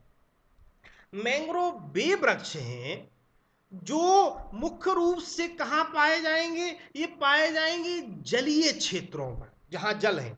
और सबसे बड़े जलीय क्षेत्र कौन से हैं दोस्तों? तो वो है सागर, समुद्र। तो उसी क्षेत्र में आपको ये मैंग्रोव पारितंत्र मिल जाएंगे। ठीक है, क्रीक क्या होता है? क्रीक एक एक प्रकार की आर्द्र भूमि ही होती है। क्रीक दलदलीय क्षेत्र होता है क्रीक, जैसे कि सर क्रीक विवाद पे क्वेश्चन पूछा जाता है। सर क्रीक विवाद किन दो देशों के मध्य, भारत और पाकिस्तान के मध्य का दलदलीय क्षेत्र है, जहां सीमा का निर्धारण नहीं हो पाया था। ठीक है, पाकिस्तान इस पर अनधिकृत रूप से अपना अधिकार जताता रहता है, जबकि वो भारत का हिस्सा है। तो वो क्रीक कहलाते हैं, है ना। ठीक है, जो दलदलीय क्षेत्र होते हैं उन्हें क्रीक कह दिया जाता है। एस्टुरीज, है ना, लेगून, ये सब यहाँ पर, जहाँ पर बहुत ज्यादा कीचड़ जमा हो जाता है, तो यहाँ पर मैंग्रोव पादप उगने लगते हैं। जैसे कि गंगा गंगा जब जाकर के बे ऑफ बंगाल में मिलती है, तो वहां पर एक माजुली द्वीप बनाती है। वहां पर उस द्वीप पर बहुत ज्यादा अवसादों से एक द्वीप का निर्माण हो गया है, माजुली द्वीप, सबसे बड़ा नदी द्वीप भी है ये। तो वहां पर मैंग्रोव पादप अधिकता में पाए जाते हैं। तो मैंग्रोव पारितंत्र वो होते हैं जो जलीय क्षेत्रों में खासतौर से पाए जाते हैं। मैंग्रोव शब्द की उत्पत्ति हुई है पुर्तगाली शब्द मैंग्यू तथा अंग्रेजी शब्द ग्रोव से। ठीक है, मैंग्रोव शब्द की उत्पत्ति दो शब्दों से मिलकर हुई, एक पुर्तगाली शब्द है मैंग्यू तथा अंग्रेजी शब्द है ग्रोव। ठीक है, तो ऐसा समझा जाता है कि मैंग्रोव वनों का उद्भव जो है या उद्गम है, वो भारत के मलय क्षेत्र में हुआ, दक्षिण भारतीय क्षेत्र में हुआ। और आज भी विश्व की सर्वाधिक मैंग्रोव प्रजातियां मलय क्षेत्र में ही पाई जाती हैं। आइए और समझते हैं। मैंग्रोव पौधों में विशेष जड़ों का विकास होता है, इसके लिए जाने जाते हैं, इनसे क्वेश्चन भी पूछा जाता है। ठीक है, इनकी जड़ों में एक विशेष प्रकार का अनुकूलन होता है दोस्तों। श्वसन मूलें इनमें पाई जाती हैं, न्यूमेटोफोर्स पाए जाते हैं, क्योंकि ये जहां उगते हैं वहां ऑक्सीजन की कमी पाई जाती है। इसलिए ये वातायन करने के लिए जड़ें कहाँ निकल आती हैं? खूंटेनुमा आकृति के रूप में ऊपर की ओर चली जाती हैं। जड़ का एक लक्षण होता है दोस्तों कि जड़ धनात्मक गुरुत्वानुवर्ती होती है, गुरुत्व की दिशा में आगे बढ़ती है जड़ हमेशा। ठीक है, तना क्या होता है? धनात्मक प्रकाशानुवर्ती होता, प्रकाश की ओर आगे बढ़ता है। परंतु मैंग्रोव पारितंत्र की जड़ें, ठीक है, थोड़ा सा अपवाद हैं, ये नीचे की बजाय ऊपर आ जाती हैं श्वसन करने के लिए, खूंटेनुमा आकृति के रूप में बाहर निकल आती हैं, जिन्हें न्यूमेटोफोर्स या श्वसन मूल्य कहा जाता है। ठीक है, इन्हीं के संबंध में हमें यहाँ पढ़ लेना है। मैंग्रोव पौधों में विशेष श्वसन जड़ों का विकास होता है, जिनके माध्यम से पौधे ऑक्सीजन, कार्बन डाइऑक्साइड का आदान प्रदान करते हैं, और इन जड़ों को न्यूमेटोफोर्स या श्वसन मूल्य कहा जाता है।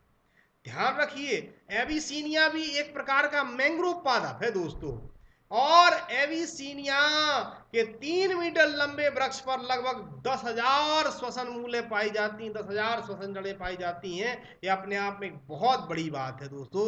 आइए अगला देखते हैं। मैंग्रोव पादपों का एक विशेष गुण होता है जरायुजता या विविपैरी। इस विविपैरी में क्या होता है, क्योंकि ये मैंग्रोव पादप जो है वो दलदलीय क्षेत्रों में पाए जाते हैं, जहाँ जहां पर जल अक्सर भरा रहता है। तो यहाँ पर पादप के ऊपर बीज बना, तो बीज पर ही, वहां पर फल पे ही बीज अंकुरित हो जाता है, और जब वो टूट कर नीचे गिरता है ताकि वो प्लांट बड़ा हो जाए, इसके लिए इसमें एक विशेष प्रकार का अनुकूलन पाया जाता है, जिसे जरायुजता कहा जाता है। उसको अपन पढ़ लेते हैं। ठीक है, क्रिप्टो विविपैरी क्या होता है, जरायुजता।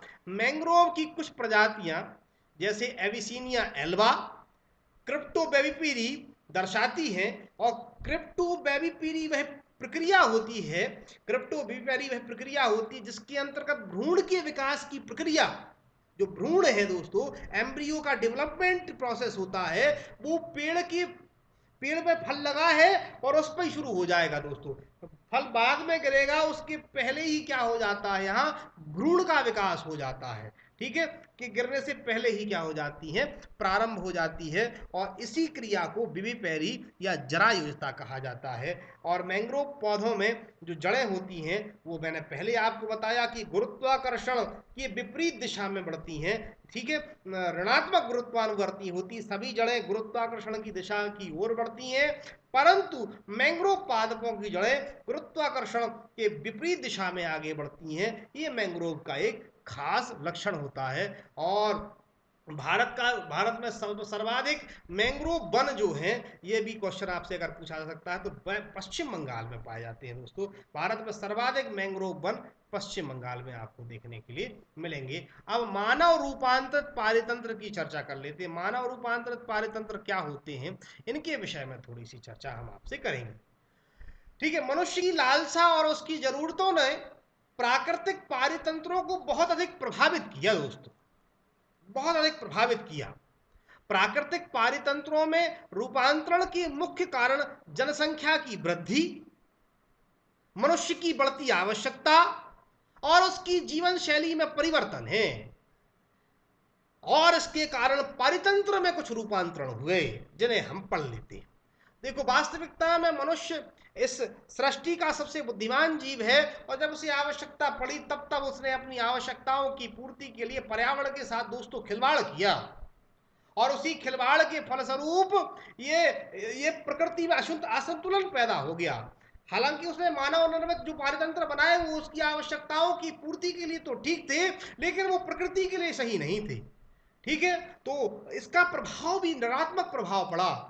ठीक है, आवश्यकता आविष्कार की जननी होती, जनसंख्या बढ़ी तो हमारी आवश्यकताएं हुई, तो हमने खेतों जो एग्रीकल्चरल लैंड है उसमें वृद्धि की, तो जिससे हुआ क्या, या तो चारागाहों पर हमने खेती करना शुरू किया या वन्य भूमियों पर खेती करना शुरू किया। ठीक है, तो यही हम यहां से देखना शुरू करते हैं। मानव रूपांतरित पारितंत्र से क्वेश्चन पूछे जाते हैं दोस्तों, निम्न में से कौन सा मानव निर्मित या मानव रूपांतरित पारितंत्र होता है, नहीं होता, इस तरीके से क्वेश्चन पूछे जा सकते हैं। तो जो कृषि पारितंत्र है, जो खेत आदि होते हैं, वो मानव निर्मित हैं, क्योंकि एक खेत एक जगह को बदला जाता है, वहां के पेड़ पौधों को काट करके फसल के लिए उस एरिया को बनाया जाता है जहां हम कृषि करते हैं, उसे कृषि पारितंत्र कहा जाता है। ये वे बड़े क्षेत्र होते हैं जहां वाणिज्यिक व्यापारिक महत्व की फसलें उगाई जाती हैं दोस्तों। आइए मानव निर्मित वन की बात करते हैं। मानव निर्मित वन कैसे होते हैं, एक तो वो जो प्राकृतिक वन होते हैं, दूसरे गांवों में, निजी भूमि में, खाली भूमि में, पंचायतों ग्राम पंचायतों की भूमि में, सड़कों के किनारे, जो हम पेड़ आदि लगा देते हैं उन्हें मानव निर्मित वन कहा जाता है। सड़क के दोनों ओर जो पेड़ लगे हैं ग्राम पंचायत में, किसी भवन के यहाँ, और कोई व्यक्ति निजी तौर से अपने खेत आदि में पेड़ लगा दे तो वो क्या होता है, मानव निर्मित वन कहे जाते हैं दोस्तों। यह भी मानव रूपांतरित पारितंत्र है। तीसरा होता है नगरीय पारितंत्र। ठीक है, नगरीय पारितंत्र क्या होता है, पृथ्वी के 75% संसाधनों का उपभोग करता है। ठीक है, नगरों में आवश्यकताएं सबसे अधिक होती, क्यों होती, क्योंकि इस क्षेत्र में सर्वाधिक जनसंख्या निवास करती है। और जहां जनसंख्या ज्यादा होगी वहां वेस्टेज भी ज्यादा होगा, कचरा भी ज्यादा होगा। आइए अगला देखते हैं एक्वाकल्चर पारितंत्र। ठीक है, एक्वाकल्चर जलीय जंतु में क्या होता है, पौधों आदियों का, जंतु आदियों का कृत्रिम संवर्धन होता है। आजकल घर में एक एक्वेरियम ले आए आप, एक कांच का बंद डिब्बा, उसमें मछलियां डाल दी और भी चीजें, कछुआ डाल दिया। ठीक है, तो ये क्या हो जाएगा, ये एक एक्वाकल्चर हो जाएगा। ठीक है, पौधों का कृत्रिम संवर्धन भी आज करते हैं बोनसाई के द्वारा भी, और भी आजकल नई तकनीकी आ गई हैं टैंक कृषि आदि के द्वारा भी। तो ये एक्वाकल्चर पारितंत्र कहलाता है। ये भी मैन मेड होता है दोस्तों, मानव निर्मित होता है। बांध, जलाशय और नहरें भी मानव निर्मित होती हैं। ठीक है, जल आदि की आवश्यकता की पूर्ति के लिए मानव ने जलाशय बनवाए, बड़े बड़े बांध बनवाए, नहरें बनाई। तो ये भी क्या होती हैं, मानव निर्मित या मानव रूपांतरित पारितंत्र होते हैं। अब अगली चर्चा करते हैं दोस्तों महत्वपूर्ण टॉपिक की, भारतीय वन तंत्र, इंडियन फॉरेस्ट सिस्टम की बात कर लेते हैं। भारत में हमें वन पढ़ना है दोस्तों। अब प्रमुख वनस्पतियों तथा जलवायु पारिस्थितिकी के आधार पर भारतीय वनों को निम्न प्रकारों में बांटा जा सकता है। प्रमुख वनस्पतियों तथा जलवायु पारिस्थितिकी के आधार पर भारतीय वनों को निम्न प्रकारों में बांटा जा सकता है, जिन्हें हमें पढ़ना है। पहला है दोस्तों उष्णकटिबंधीय सदाबहार वन। उष्णकटिबंधीय सदाबहार वन एवं अर्ध सदाबहार वन, ध्यान रखना है, ट्रॉपिकल एवरग्रीन। ठीक है, ट्रॉपिकल एवरग्रीन या सेमी एवरग्रीन फॉरेस्ट। दूसरा है उष्णकटिबंधीय पर्णपाती वन, ट्रॉपिकल डेडिशियस फॉरेस्ट। तीसरा है उष्णकटिबंधीय कांटेदार वन, ट्रॉपिकल बारवेट फॉरेस्ट। चौथा है माउंटेनियस फॉरेस्ट, पर्वतीय वन। और पांचवा है दोस्तों मैंग्रोव फॉरेस्ट। इन पांचों को अपन को पढ़ना है। आइए सबसे पहले देखते हैं उष्णकटिबंधीय एवं अर्ध सदाबहार वन, ट्रॉपिकल एवरग्रीन और सेमी एवरग्रीन फॉरेस्ट। ये वन भारत में अंडमान निकोबार द्वीप समूह, पश्चिमी घाट की जो वेस्टर्न घाट है उसका जो पश्चिमी ढलान है, तथा उत्तर पूर्व क्षेत्र की जो पहाड़ियां हैं, खासी गारो जयंतिया पहाड़ियां, यहाँ पर ये मुख्य रूप से ये वन पाए जाते हैं, उष्णकटिबंधीय सदाबहार एवं अर्ध सदाबहार वन। ये उन उष्ण और आर्द्र प्रदेशों में पाए जाते हैं जहां अधिक वर्षा होती है, जहां वार्षिक वर्षा 200 सेंटीमीटर से अधिक होती है और औसत तापमान भी, वार्षिक औसत तापमान 22 डिग्री सेल्सियस से अधिक होता है दोस्तों। वहां उष्णकटिबंधीय सदाबहार वन पाए जाते। भारत में ऐसी स्थितियां अंडमान निकोबार द्वीप समूह पर, पश्चिमी घाट की पश्चिमी ढाल, उत्तर पूर्वी क्षेत्र की पहाड़ियों पर हैं, वहां ये वन पाए जाते हैं। इन पेड़ों में पत्ते झड़ने, फूल आने और फल लगने का समय अलग अलग होता है दोस्तों। ठीक है, पत्ते झड़ेंगे तो एक टाइम पे, फूल आएंगे तो एक टाइम पे, फल लगेंगे तो इसलिए सदा हरे बने रहते हैं, इसलिए हरे वर्ष में हरे भरे दिखाई देंगे, इसलिए इनको सदाबहार कह दिया, एवरग्रीन कर दिया। ठीक है, इनकी कुछ प्रजातियां देख लेते हैं दोस्तों। रोजवुड हो गया, महोगनी हो गया और एवनी, ऐसे वनों की प्रमुख प्रजातियां हैं। आइए अगला वन देखते हैं, उष्णकटिबंधीय पर्णपाती वन, ट्रॉपिकल डेडिशियस फॉरेस्ट। ठीक है, ऐसे वन पत्ती गिरा देते हैं दोस्तों। उष्णकटिबंधीय पर्णपाती वनों को पर्णपाती वन इसलिए कहा जाता है क्योंकि ये गर्मी के मौसम में एक समय आता है 6 से 8 हफ्तों का, वसंत ऋतु के पहले, जब ये क्या करते हैं, अपने पत्ती गिरा देंगे, अपनी पत्तियां गिरा देंगे और नई पत्तियां उग के आती हैं इन पर। तो ऐसे वनों को मानसूनी वन भी कहा जाता है दोस्तों। ऐसे वनों को क्या कहा जाता है, मानसूनी वन। ये फैक्ट महत्वपूर्ण है। उष्णकटिबंधीय पर्णपाती वन को मानसूनी वन कहा जाता है, या किन वनों को मानसूनी वन कहते हैं, तो उष्णकटिबंधीय पर्णपाती वन को कहते हैं। और ये लगभग एक गर्मियों के मौसम में 6 से 8 सप्ताह के लिए अपने पत्ते गिराकर नए पत्ते उगाते हैं, तो ये उष्णकटिबंधीय पर्णपाती वन कहलाते हैं। दोस्तों आइए आगे चलते हैं। जल उपलब्धता के आधार पर इन वनों को आर्द्र और शुष्क पर्णपाती वनों में विभाजित किया गया है। उष्णकटिबंधीय पर्णपाती वन को पुनः दो भागों में बांट दिया है। ठीक है, जहां जल होगा तो वहां आर्द्र होगा, और जहां जल की कमी होगी वहां शुष्क होगा। तो आर्द्र पर्णपाती वन वहां पाए जाएंगे जहां 100 टू 200 सेंटीमीटर बारिश होगी, और जहां इससे कम बारिश होगी वहां पर कैसे होंगे दोस्तों, वहां पर शुष्क पाए जाएंगे। ठीक है, शुष्क पर्णपाती वन पाए जाते हैं। चलिए आगे बढ़ते हैं। उष्णकटिबंधीय पर्णपाती वन, शुष्क पर्णपाती वन वो होते हैं जहां वर्षा 70 से 100 सेंटीमीटर होती है। इसके कुछ वृक्ष जरूर देख लें दोस्तों। तेंदू हो गया, पलास हो गया, अमलतास हो गया, बेल हो गया, खैर हो गया, ऐसे पेड़ हैं जो उष्णकटिबंधीय पर्णपाती वनों में पाए जाते हैं। और सागौन हो गया, साल, शीशम, महुआ, आंवला, कुसुम, चंदन, ये जो है ये उष्णकटिबंधीय पर्णपाती के आर्द्र पर्णपाती वन होते हैं। यहाँ पर थोड़ी सी पानी अधिक होता है तो नमी ज्यादा होती है, तो वहाँ ये पाए जाएंगे। और जहाँ नमी एकदम कम होगी वहाँ पर तेंदू होगा, पलास होगा, बेल जो अत्यंत खैर होगा, जो बहुत कम पानी में उग जाती हैं। दोस्तों यहाँ वार्षिक वर्षा ही 70 से 100 सेंटीमीटर के बीच में होगी। अगला है उष्णकटिबंधीय कांटेदार वन, ट्रॉपिकल बारवेट फॉरेस्ट। उष्णकटिबंधीय कांटेदार वन उन भागों में पाए जाते हैं जहां वर्षा लेस देन 50 सेंटीमीटर होगी, 50 सेंटीमीटर से भी कम होगी। जैसे दक्षिण पश्चिमी पंजाब हो गया, हरियाणा, राजस्थान, गुजरात, मध्य प्रदेश का कुछ भाग, उत्तर प्रदेश का अर्धशुष्क क्षेत्र, यहाँ पर ये फॉरेस्ट पाए जाएंगे। जैसे मध्य प्रदेश का जो भिंड व मुरैना वाला क्षेत्र है, उस क्षेत्र में इस प्रकार के वन पाए जाते हैं।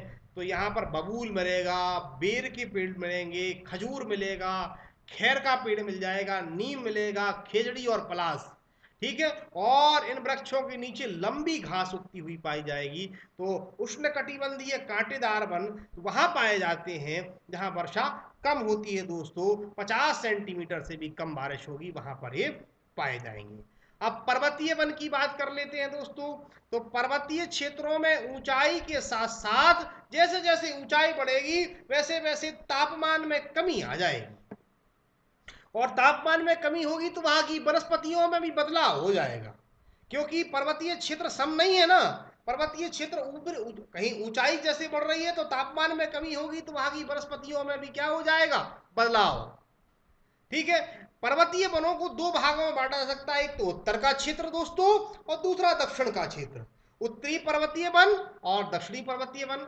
तो उत्तर पूर्वी भारत है जो उत्तर पूर्वी भारत की बात करें अपन, नॉर्दर्न ईस्टर्न इंडिया में की जो उच्चतर पहाड़ी श्रृंखलाएं हैं, ठीक है, जो पूर्वोत्तर भारत में देखने मिल जाती हैं। पश्चिम बंगाल और उत्तराखंड के पहाड़ी इलाकों में ऐसे सदाबहार वृक्ष मिलते हैं दोस्तों जो उत्तर पर्वतीय वर्ग में पाए जाते हैं। खास तौर से जम्मू कश्मीर चले जाइए आप, उत्तराखंड, हिमाचल प्रदेश, ठीक है, बंगाल वाला कुछ एरिया भी है जहां इस प्रकार के वन मिलेंगे। और ध्यान रखिए कश्मीर का और हिमाचल का ये जो क्षेत्र है, यहाँ पर ऋतु प्रवास करने वाली कुछ जातियां पाई जाती हैं। गुज्जर जाति, बकरवाल जाति, गद्दी, भूटिया क्या करते हैं, वो ऐसे वनों को पशुओं को चराने के लिए काम में आते हैं, क्योंकि ये बकरियां पालते हैं, भेड़ें पालते हैं दोस्तों। ठीक है, ये और कुछ योग वगैरह भी पालते हैं, तो वो क्या करते हैं, अपने पशुओं को लेकर यहाँ चराने निकल जाते हैं ऋतु प्रवास पर। ठीक है, 2-4 महीने के लिए क्या करेंगे, ये निकल जाते हैं और अपने पशुओं को साथ लेकर के यहाँ पशुचारण करवाते हैं। तो ये पर्वतीय वन इनके काम के हो जाते हैं दोस्तों। आइए थोड़ा सा आगे बढ़ते हैं अपन और देखते हैं दक्षिणीय पर्वतीय वन। ये दक्षिणीय पर्वतीय वन मुख्यतः प्रायद्वीपीय भागों में मिलते हैं, पेनिनसुलर इंडिया में मिलते हैं। जैसे पश्चिमी घाट हो गया दोस्तों, नीलगिरी की पर्वत श्रृंखलाएं हो गई, ठीक है, और मध्य प्रदेश में जो सतपुड़ा मैकाल का जो क्षेत्र है, ठीक है, यहाँ पर भी ये वन पाए जाते हैं पर्वतीय वन। मुख्य रूप से जो दक्षिण पर्वतीय वन है ये प्रायद्वीपीय क्षेत्रों में पाए जाएंगे, जैसे कि पश्चिमी घाट है भारत का, नीलगिरी की पर्वत श्रृंखलाएं हैं, वहां पर ये आपको आपको मिल जाएंगी। आइए दोस्तों आगे बढ़ते हैं, मैंग्रोव वन की बात कर लेते हैं। तो भारत में मैंग्रोव वन जो है विभिन्न प्रकार के आर्द्र और अनूप आवास में पाए जाते हैं और इनमें 70% भूभाग पर खेती भी होती है, चावल की खेती होती है। भारत में लगभग 39 लाख हेक्टेयर भूमि आर्द्र है जहां मुख्य रूप से चावल की खेती होती है। पूरा दक्षिण भारत, पूरा पूर्वोत्तर भारत यहाँ पर इस आर्द्र भूभाग में क्या करता है, चावल की खेती करता है दोस्तों। भारत में मैंग्रोव वन की बात करें तो भारत में मैंग्रोव का जो क्षेत्रफल है वो 4740 वर्ग किलोमीटर है, ठीक है। और जो विश्व के मैंग्रोव क्षेत्र के 3% है। और भारत में सर्वाधिक मैंग्रोव वन वेस्ट बंगाल में पाए जाते हैं। मैंग्रोव के संबंध में कुछ फैक्ट थे जो छूट गए थे, आगे कवर हो गए। आइए भारत की राज्य वन रिपोर्ट और पढ़ लेते हैं, फिर खत्म करेंगे दोस्तों। भारत की राज्य वन रिपोर्ट 2019 में जारी की गई है दोस्तों, और ये जो 2019 की रिपोर्ट जारी की गई रिपोर्ट है वो 16वीं रिपोर्ट है जो आईएफएसआर करता है, आईएसएफआर करता है दोस्तों, ठीक है। तो भारतीय वन सर्वेक्षण द्वारा राज्य वन रिपोर्ट प्रत्येक 2 वर्षों में जारी की जाती है। सबसे पहली वन रिपोर्ट जारी की गई थी दोस्तों 1987 में। कब की गई थी? इंडिया 1987 में। कौन करता है दोस्तों?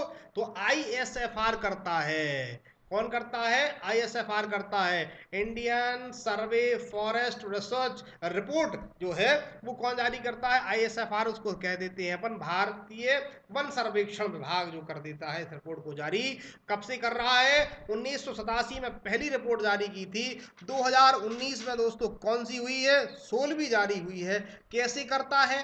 तो जो रिमोट सेंसिंग सैटेलाइट होते हैं, सुदूर संवेदन उपग्रह होते हैं, उनसे मापन करता है किस क्षेत्र में वन बढ़ रहे हैं, कहाँ कम हो रहे हैं। इन सब के मापन से क्या किया जाता है? वन रिपोर्ट जारी की जाती है। इसके आंकड़े पढ़ लेते हैं दोस्तों, ये महत्वपूर्ण है। भारत राज्य वन रिपोर्ट 2019, ठीक है। आईएसएफआर 2019 से संबंधित कुछ तथ्य हैं। देश में वनों एवं वृक्षों से आच्छादित कुल क्षेत्रफल कितना है? 32,87,263 में से 8,07,276 वर्ग किलोमीटर। कुल भौगोलिक क्षेत्रफल का लगभग 1/4 24.56% भूभाग वनाच्छादित है, वनों से ढका हुआ है। कुल भौगोलिक क्षेत्रफल का वनावरण क्षेत्र देखें अगर इसमें भी तो 7,12,249 है ना। ये जो आच्छादित क्षेत्रफल है और कुल भौगोलिक क्षेत्रफल का वनावरण देखें कितने क्षेत्रफल में कितने में वास्तविक वन है, तो इस प्रकार का अपन देख सकते हैं। और कुल भौगोलिक क्षेत्र का वृक्षावरण क्षेत्र देख सकते हैं। ये पूरा का पूरा आंकड़े यहाँ पर हैं, तो ये आंकड़े अपन को देख लेने हैं दोस्तों। सर्वाधिक, यहां से क्वेश्चन आपसे पूछा जा सकता है, सर्वाधिक वनावरण प्रतिशत वाला क्षेत्र कौन सा है? सर्वाधिक प्रतिशत की बात करूं मैं तो प्रतिशत में तो भैया मिजोरम है। कौन सा है? मिजोरम। मिजोरम में 85.41% भूभाग पर वन है, पर मिजोरम का क्षेत्रफल भी बहुत छोटा है। अगर आपसे क्वेश्चन पूछ लिया जाए क्षेत्रफल में सर्वाधिक वन कहां है, तो ध्यान रखिए भारत राज्य वन रिपोर्ट 2019 के अनुसार सबसे अधिक क्षेत्रफल में वन मध्य प्रदेश के पास है, ठीक है। मध्य प्रदेश में सर्वाधिक क्षेत्रफल की दृष्टि से। अरुणाचल प्रदेश सेकंड नंबर पर आता है प्रतिशत में, पहले पर मिजोरम आता है 85.41%, अरुणाचल प्रदेश 79.63%, फिर मेघालय आ जाता है, फिर मणिपुर और नागालैंड। मतलब ये जो 7 सिस्टर्स हैं ये वनों में बहुत आगे हैं दोस्तों, लेकिन क्षेत्रफल में मध्य प्रदेश आगे है ना। आइए देखते हैं वन क्षेत्रफल में वृद्धि वाले राज्य देखते हैं, कहाँ वन क्षेत्रफल में वृद्धि हुई दोस्तों। तो कर्नाटक में 1025 वर्ग किलोमीटर क्षेत्र में वन बढ़े हैं, आंध्र प्रदेश में 990 वर्ग किलोमीटर क्षेत्र में वन बढ़े हैं, केरल में 823 वर्ग किलोमीटर क्षेत्र में वन बढ़े हैं, जम्मू कश्मीर में भी 371 और हिमाचल प्रदेश में भी वन का क्षेत्रफल बड़ा है। ये बड़ा सुखद समाचार है दोस्तों, ठीक है, क्योंकि वनों का बढ़ना आवश्यक है। और यदि पारिस्थितिक सामंजस्य बनाना है तो 1/3 भूभाग पर वन होने ही चाहिए दोस्तों। यहाँ पर मैं अपनी चर्चा को विराम देता हूँ इसी आशा के साथ कि ये क्लास आपको बहुत पसंद आई होगी। यदि इस क्लास में कोई कमी लग रही है दोस्तों तो आप निश्चित मुझे बता सकते हैं। आपका दिया गया रिव्यू मुझे आगे और अच्छा करने के लिए प्रेरित करेगा दोस्तों, निश्चित करेगा। और मुझे पूरी आशा है कि आप मुझे अपना ऑनेस्ट रिव्यू जरूर देंगे। साथ ही यदि मुझे मेरी क्लास पसंद आ रही है तो आप अनअकैडमी का सब्सक्रिप्शन जरूर लीजिए, अनअकैडमी को लाइक कीजिए, अनअकैडमी अकेडमी को शेयर कीजिए और सब्सक्राइब भी करिए, और एक सब्सक्रिप्शन लेकर के आप अपना चयन को पक्का कर सकते हैं, भारत के टॉप मोस्ट एजुकेटर से पढ़ने का सौभाग्य भी प्राप्त कर सकते हैं दोस्तों। यदि आपको सब्सक्रिप्शन लेना है तो आपको रेफरल कोड डालना नहीं भूलना है दोस्तों। ध्यान रखिए, ये रेफरल कोड आपको 10% का डिस्काउंट देगा, और आपको रेफरल कोड दिया गया दोस्तों AUP10 आपको लिख देना है, और इस रेफरल कोड से आपको 10% का डिस्काउंट मिल जाएगा दोस्तों। इसी के साथ मैं अपनी वाणी को विराम देता हूं। बहुत बहुत धन्यवाद दोस्तों, बहुत बहुत आभार, नमस्कार।